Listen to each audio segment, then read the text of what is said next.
Hey everybody, let's play with some metallic watercolors.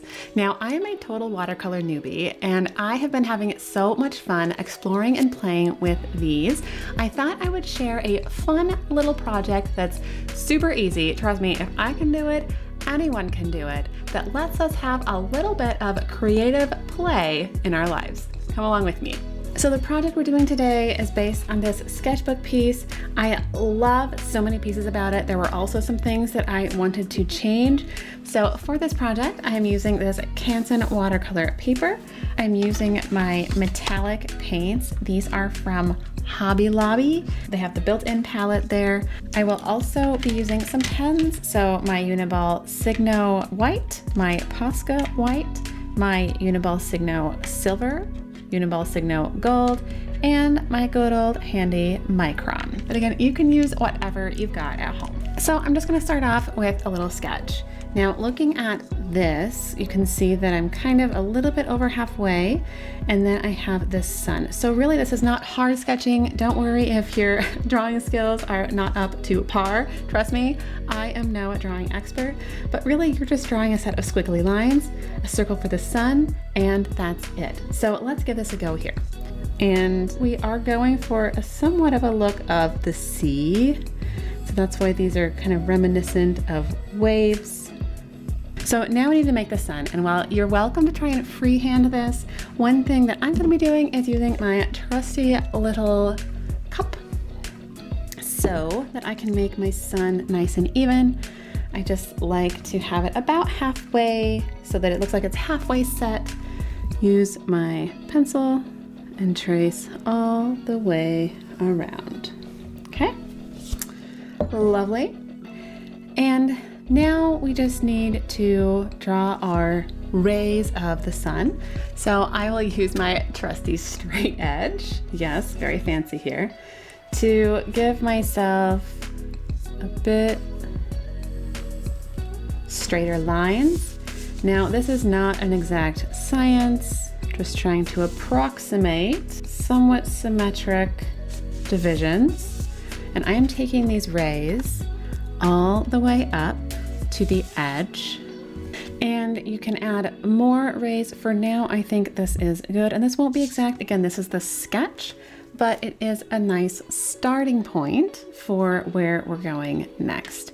So next, I take my trusty kneaded eraser and dab out some of these lines just so they're not quite so dark. We don't want to risk them showing up through the watercolor, just enough so that we can see them. All right, so now we've got our page all ready. I'm using my trusty little spray bottle here. This is something that I use to activate my watercolors. You can also use any regular spray bottle. You just spritz. So first I'm gonna get my brush wet here, and I'm going to fill in this sun area. Basically just coloring in with water. And then I'm going to come over here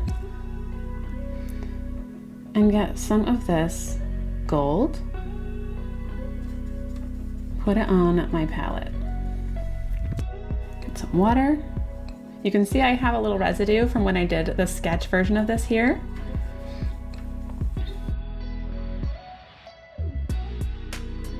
We're going to start with this gold. Look at how pretty that is.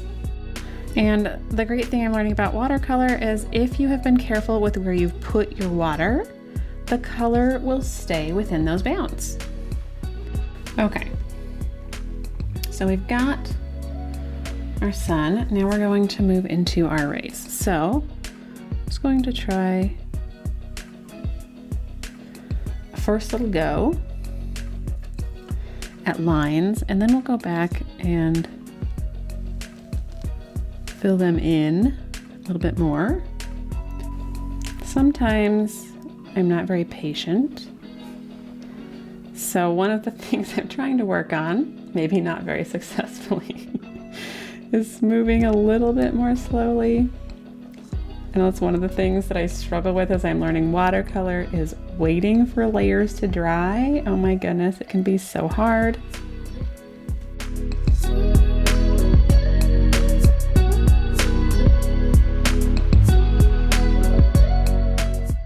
And if your lines aren't perfect here, no need to worry.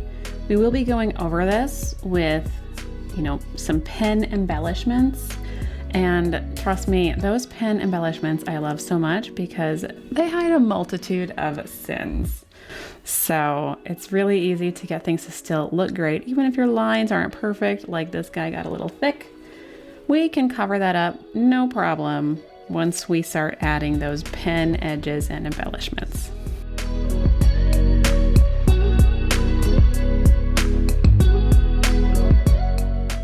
So we've got at least the beginnings of our sun. Now it's time to move into the waves or the ocean part of things. So I'm going to rinse my brush, and you can see I've got 2 water cups here.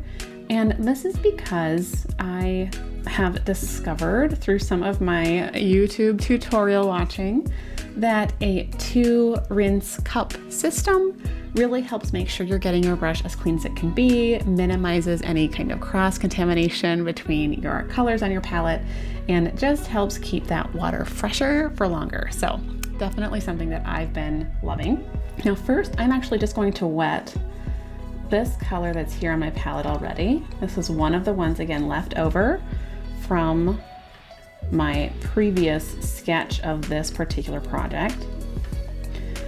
And for these waves, I didn't use any straight colors. I'm mixing some of the blues and the greens with both the whites and the black, just to give them a little bit more depth. Because these colors, I love them, but they're very vibrant and they don't necessarily give the vibe I'm looking for this particular piece. So let's start down here at the bottom. And what I'm going to do is I'm going to be, again, following these faint sketch marks that we did. And I'm going to be kind of alternating layers just so that my layers don't bleed into each other, so that hopefully as I move up the page, by the time I come back down to start on the second set of layers, the first set of layers will have dried for me. And again, this is a first layer. I may come back in later to add more to this. This is very much an experimental process, meant to be fun, right? Fun and relaxing. That's always what I'm looking for when I sit down to do an art project. I don't want it to be stressful. So now I'm going to move into the next layer. So it's going to skip this layer and move into this one here. And for that one, I would like it to be a bit more blue. So I'm going to take some of this blue here, move it over to my palette.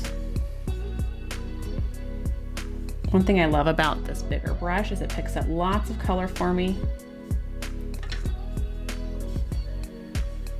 And then I am going to still bring over a little black, but not too much. I don't want it to be as gray as the last one. I still want there to be a lot of blue. Okay. I like this, yeah. So there's a lot of water on my brush right now, so I am kind of dragging it through the layer, and then I'll come back because what I don't want is too much water all at once. And I like using this big brush because it covers a lot of area pretty quickly because, again, I'm impatient. But if you want to be more careful and have a little bit maybe more water control, definitely go with a smaller one. Just do what's fun. I'm trying to pick up some of these extra water spots and move them around. I don't want too much extra water anywhere. If you need to, you can always dab your brush and kind of dab in through any of these spots and get a little extra. Now I'm going to skip again, and I'm going to make this one a little more gray. So I'm going to grab this, move it over here. I don't want it to be completely gray, so I am going to grab a little bit of this blue.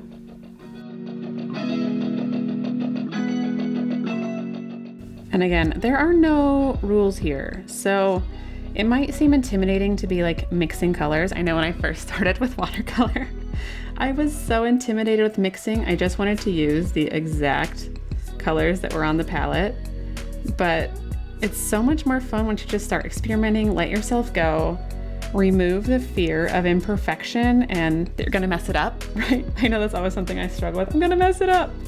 But what I've learned with art, just as I've kind of become more aware and comfortable with the process, is that you can always fix it.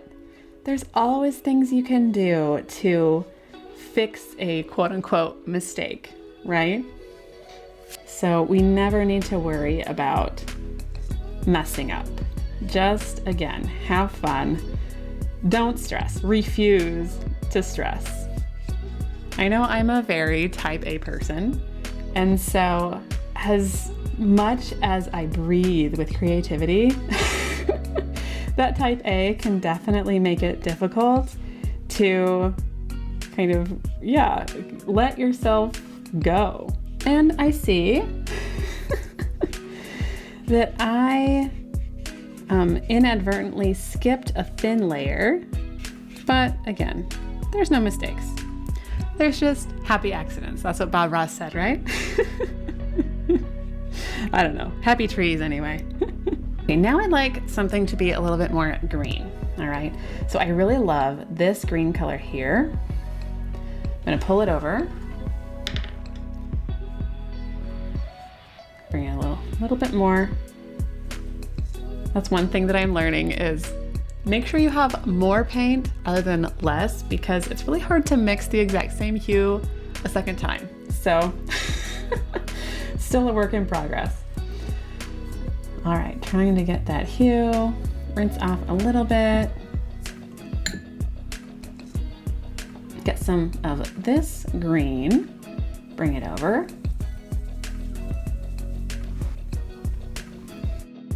And now I'm gonna start working into here. Oh yeah, nice. I think greens and blues, these kind of sea colors, they're like my very favorite to work with. So peaceful and serene.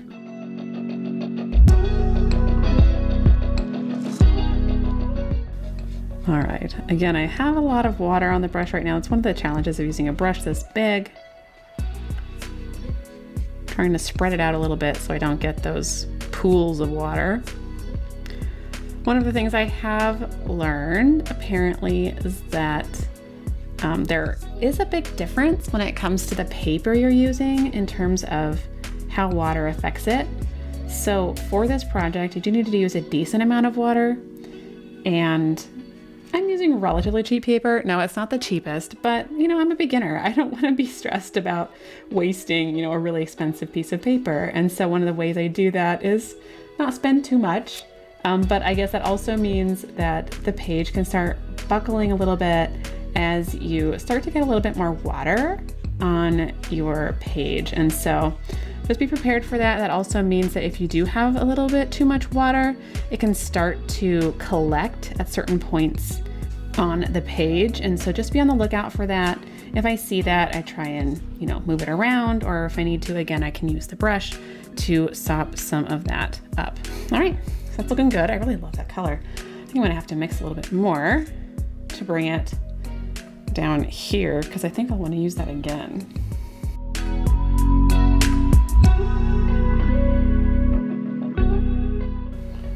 All right, I'm going to use this green color to paint one of these thinner layers here, the one that I forgot about.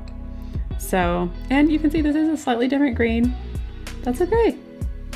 That is okay, because I love it. It is a beautiful color. All right, and it is okay if these touch a little bit. You don't want them to be touching too much, for at least how I'm doing it. You can do whatever you want, but how I'm doing it, I don't really want the colors kind of blending or bleeding into one another. So that's why I wanted the layers to dry. You can see this blue is already dry enough. So even though it's touching here and there, they're not bleeding into each other. So that's fine. We will also be coming over this again with some pen embellishments in between, and so you don't need to worry about these being too perfect. Again, no perfection here. Now I'm going to use some more of this blue, and I'm going to do this top layer here, closest to the sun. Now the sun should be completely dry here. I definitely didn't want any of the sea colors to be blending into the sun because you have those completely complementary colors that make brown. And next I'm just mixing another green hue to put right down here. I would like to create a deeper blue, so I'm going to take some of this black over here.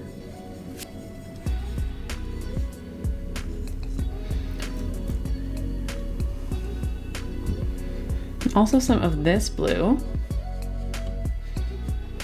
right next to it.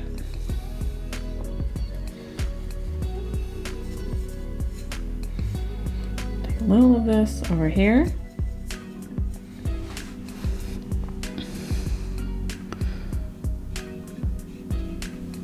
Maybe a little bit more of this over here.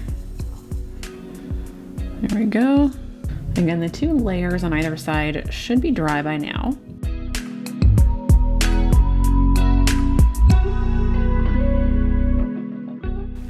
All right, I really love that color.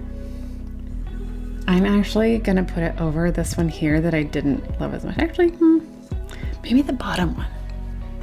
Let's do this. This one to be a little deeper, maybe. I need another blue in between here.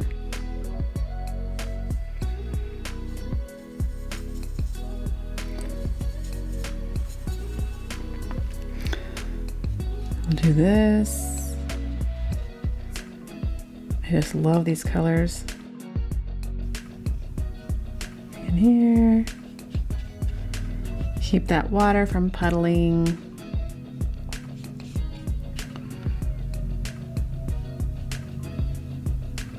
Now I just need to figure out this middle one right here. Let's see, maybe another lighter blue with maybe a tinge of green. So maybe I'll take some of this green, move it over here.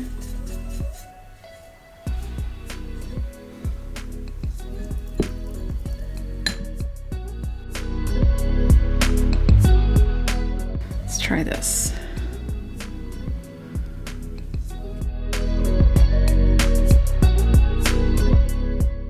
So again, no rhyme or reason necessarily, just hues of greens and blues and grays.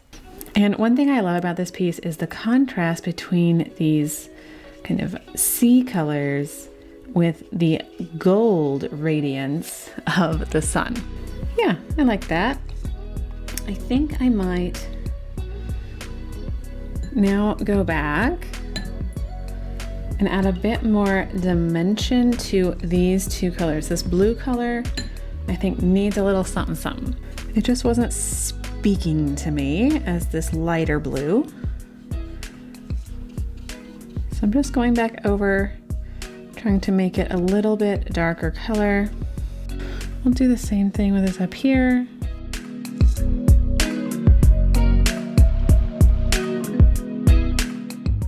I really think I want this bottom to be darker. So I'm gonna go back over this. Yes, it's the third time. Third time's the charm, right? A little bit more contrast with that really light green there. Might also run back over this one, make it a little bit darker. Again, just play with it, get it how you want it.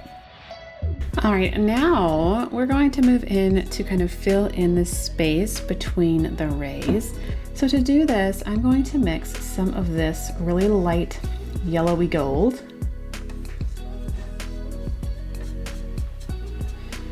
with some white.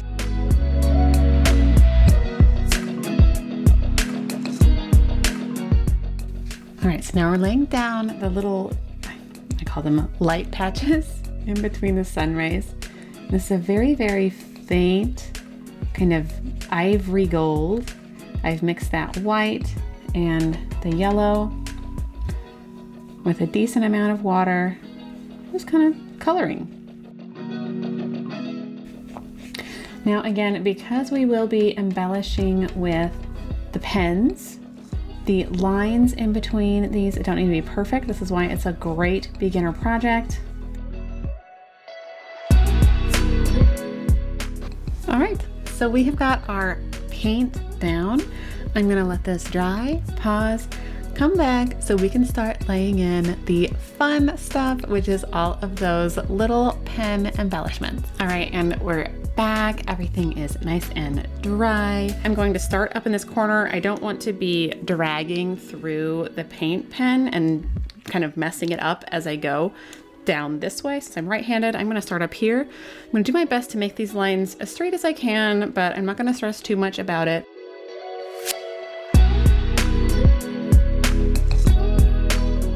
Now I'm going to outline around the sun.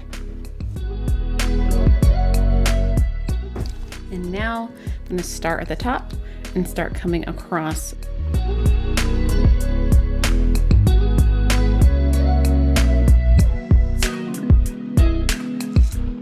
Okay, so I did end up retaping this because it was driving me bonkers that it kept coming up. And I also ended up deciding that this pen, while it was working fine, for the scale of this, so if you remember my sketchbook was a lot smaller, for the larger scale of this page, I really decided I needed a thicker line, so I ended up pulling out my bigger white Posca to make those lines just a little bit thicker and stand out a little more, and I'm really loving it so far. I've got everything lined out, and now it's time to start putting in the fun little embellishments. First, I'm going to start with this gold pen here. This is my Uniball Signa, and I'm going to start by putting in my little sun squiggles here in the rays. I love these pens. They go so smooth. And again, don't let yourself get too worried about perfection. This should be fun and relaxing. Now I'm going to come in to the C. So first I'm going to kind of start on this edge and just kind of play with some different options, and then I'll finish it across. So first, I think for this top one, I will start with some circles, different sizes. All right, so then later on I'll continue that across. For the next one, I think I'd like to do the black. Now my favorite black liner pens are these microns, and so I'm going to put a little black in here. How about some silver? This is another Signa. So for this one, I think I'll do little silver fishes. All right, so I'll continue that across. I think I like the idea of doing gold dot. I'm just very lightly tapping. Now I'm going to come back to my white, and for this one I want to just do kind of random squiggles. Time for another black. How about some random triangles? And then I think we'll do a little gold. This time we'll do some open circles, touching different sizes. And then it's time for another silver. Honestly, I kind of want another fish layer. So I think I'm gonna stick with the fishies with the silver, bring them back in down here, black again. And here we're gonna just do some dots.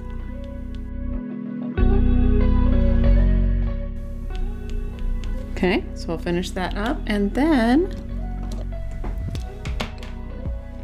white one last time for those bubbles, like I did on that very first layer. So now my job is to move these all the way across.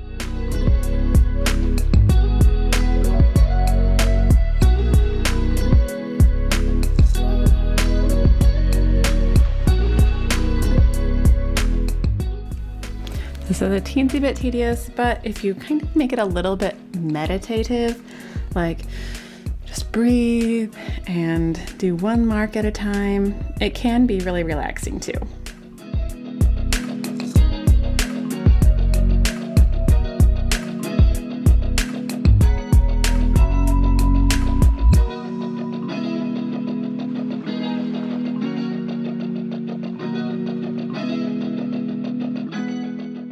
So with these squiggles, I am trying to be really random with them, trying not to let them get too patterny or predictable.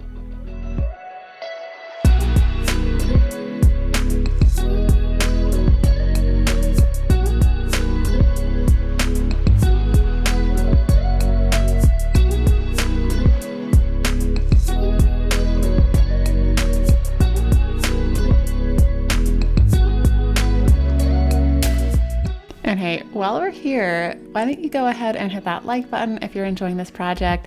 And if you haven't already, definitely subscribe, because I'm planning on doing a project something like this, something fun and relaxing and easy for beginners every month. So if you don't want to miss it, definitely hit that subscribe button.